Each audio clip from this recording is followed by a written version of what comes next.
I know आप लोग बहुत मेहनत लगा के पढ़ रहे हो और अब आप चाह रहे हो कि भाई कोई एमसीक्यू सॉल्व कर लें सो दैट हमें पता चल जाए कि हमें कितना आता है। So I am here for that. आज डर्माटोम्स डिस्कस करेंगे, 30 क्वेश्चंस होने वाले हैं। एक पेन पेपर लेके बैठ जाओ आप लोग, अपने जो भी आंसर्स आपको लग रहे हैं आप मार्क करते जाओ, साथ साथ में आंसर भी बताती जाऊंगी तो आप सही और गलत भी मार्क कर पाओगे। पहला क्वेश्चन है, a dermatome is defined as the area supplied by a peripheral nerve, the area of skin supplied by a single spinal nerve root, area supplied by a cranial nerve, area supplied by a muscle. The right answer is area of skin supplied by a single spinal nerve root. टिक करते जाना अपनी जहां पे भी copy में paper पे आप लिख रहे हो आंसर्स, और लिख के करोगे तो आपको याद रखना इजी होगा। Which dermatome corresponds to the deltoid region? C4, C5, C6, C7. The right answer is C4. The thumb is primarily supplied by which dermatome? The right answer is C6. Middle finger corresponds to C5, C6, C7, C8. The right answer is C7. देखो ये ना बड़ा simple सा फंडा है, आता है तो आता है, नहीं आता तो नहीं आता, ऐसे आप गैस ही करते रहोगे। तो आप हमेशा ना बॉडी पर टच कर करके इसके जो डर्माटोम्स है वो याद करो। जैसे मिडिल फिंगर, थंब, ये सब हाथ लगा लगा के याद करो। लिटिल फिंगर सप्लाई किससे होती है? C6, C7, C8, T1। The right answer is C8। Axilla corresponds to which dermatome? T1, T2, T3 या T4? The right answer is T2. Nipple line corresponds to T2, T4, T6, T8? The right answer is T4. I hope मैं बहुत fast नहीं जा रही हूँ, अगर fast जा रही हूँ तो आप स्पीड थोड़ी स्लो कर लेना, स्लो जा रही हूँ तो स्पीड थोड़ी सी फास्ट कर लेना। आंसर्स अपने मार्क करते रहना, साथ साथ आगे राइट या रॉन्ग भी मार्क करते रहना। Xiphoid process corresponds to approximately T4, T6, T8, T10. The right answer is T6. Umbilicus corresponds to T8, T9, T10, T12. The right answer is T10.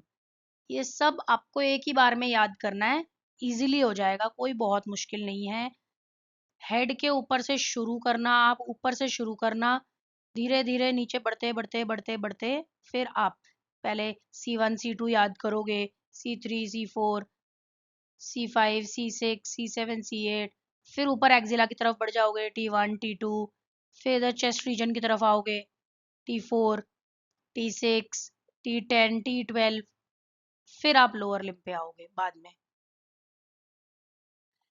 The inguinal ligament या फिर groin reason का जो है ligament, groin reason का जो dermatome है, it corresponds to T12, L1, L2, L3। Easiest L1। Anterior thigh is mainly supplied by L1, L2, L2, L3, L4, L5, S1, S2. The right answer is L2। जैसे हमने cervical region का ऊपर से लिया, यहाँ से शुरू करके पहले हम आर्म पे आए, फिंगर पे आए, फिर हम एक्जिला पे गए, फिर हम चेस्ट रीजन पे आए, अम्बलाइकस पे आए, सुप्रा प्यूबिक रीजन पे आए, ऐसे ही लोअर लिम्ब पे आएंगे धीरे धीरे। ग्रॉइन रीजन, थाई, फिर नीचे ये जो काफ रीजन है, फिर फीट, टो, फिर वापस थाई, पोस्टीरियर थाई से चलते चलते पोस्टीरियर काफ से चलते चलते पोस्टीरियर थाई तक आएंगे। Medial knee corresponds primarily to L2, L3, L4, L5. The right answer is L3. Medial malleolus is a key sensory point for L3, L4, L5, S1. Medial malleolus पे क्या है, कौन सा डर्माटोम है? L4. Dorsum of the foot and great toe corresponds to L3, L4, L5, S1. The right answer is L5.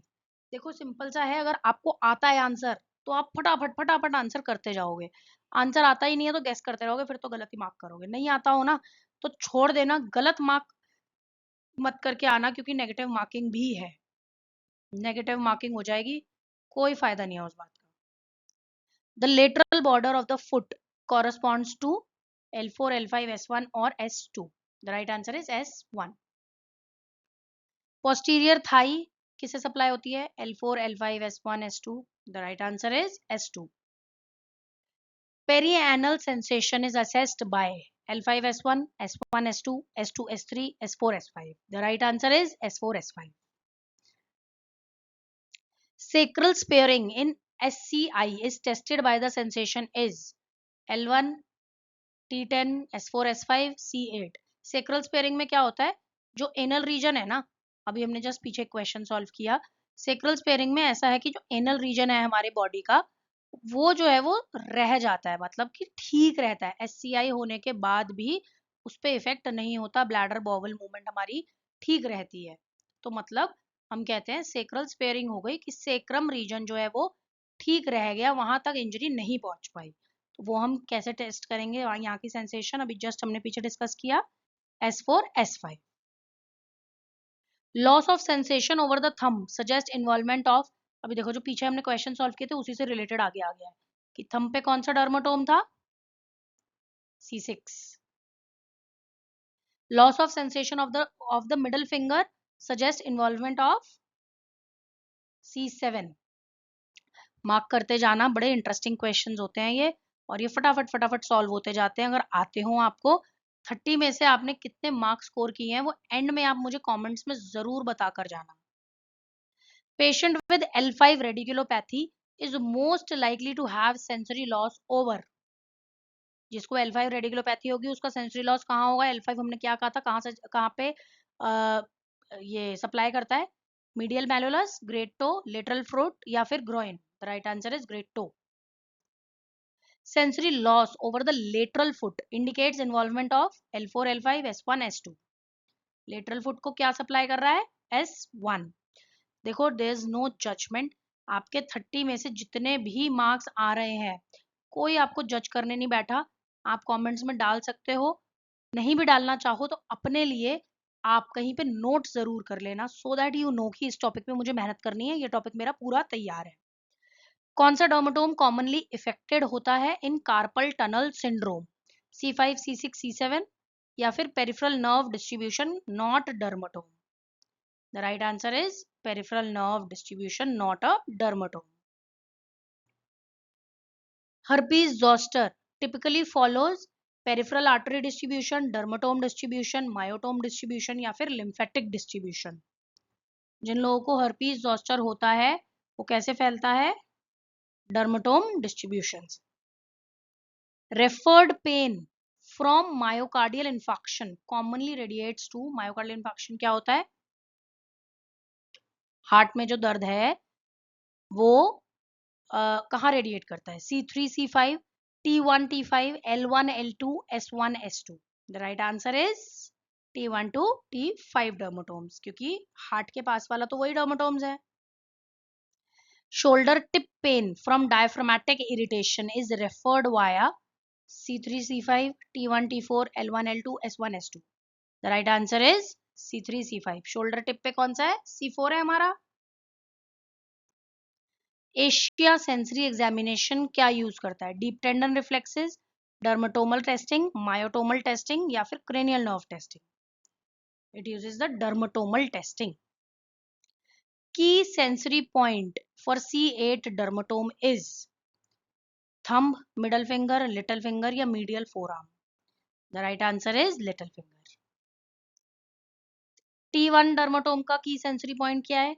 Axilla, medial antecubital fossa, thumb या nipple? The right answer is medial antecubital fossa. इनमें से कौन सी statement सही है dermatomes के लिए? There is no overlap between adjacent dermatomes, dermatomes are supplied by the cranial nerves, adjacent dermatomes overlap considerably, dermatomes and myotomes are identical? The right answer is, पहले आप लोग मार्क कर लो, एडजेसेंट डर्मेटोम्स ओवरलैप कंसिडरेबली. अब आप 30 में से अपने मार्क्स खुद डिसाइड कर लो, कमेंट में नहीं लिखना तो मत लिखो, कोई कंफ्यूजन है तो पूछ सकते हो एंड अपना लेवल टेस्ट कर सकते हो.